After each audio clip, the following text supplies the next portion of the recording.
আচ্ছা, পূজার ব্যস্ততা বলতে গেলে ওরকম কোনো প্ল্যানিং নেই, আমার কাজকে ঘিরে ব্যস্ততা। তবে আগামীকাল আমার ছেলের বার্থডে, তার জন্য সকালে দোয়া করি। মা মারা যাওয়ার পর ওইভাবে আসলে পূজা নিয়ে কখনো প্ল্যানিং করা হয় না। মানে পূজা আসছে, দেখছি, উপভোগ করছি। আসলে তখনকার পূজা নিয়ে স্মৃতিচারণ করা মানে সত্যি খুব কি বলে, খুব কষ্ট লাগে।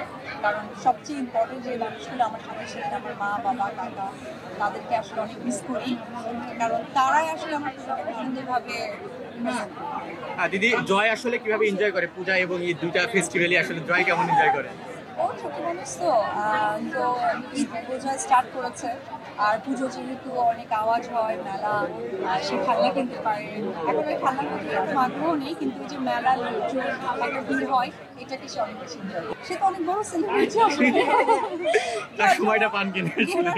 হয় না, তবে ট্রাই করি আমরা দুজন টুকটাক। ও যেখানে পছন্দ করে কিছু রাইড আসে, যেমন মেলাগুলোতে নাগরদোলা, এগুলোতে বেশি পছন্দ করে।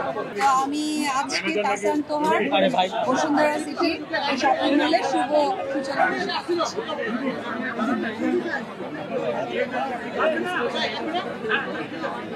মেয়েদের তো প্রথমে তেল থাকে, যেহেতু আমরা সেলিব্রিটি বা আর্টিস্ট, আমাদের প্রচুর হেয়ার স্টাইল করতে হয়। আমাদের এই জন্য প্রথমেই যেটা হয় যে তেল ব্যবহার করতে হয়। যত কিছু হোক, আমি সবাইকে সাজেস্ট করবো যে রাত্রে ঘুমানোর আগে যেন অবশ্যই তেল ব্যবহার করে, কারণ চুলের যত্নে তেলের থেকে আর অন্য কিছু থাকে না। তো সেই বাসান তোয়া থেকে যেন সেই তেলটা মানুষ পারচেস করে, কারণ আসলে তারা। এবং আজকে শুভ সূচনা, এই উপলক্ষে তারা বাই ওয়ান গেট ওয়ান একটা অফার দিয়েছে। সেটা অনেক বড় একটা সুযোগ।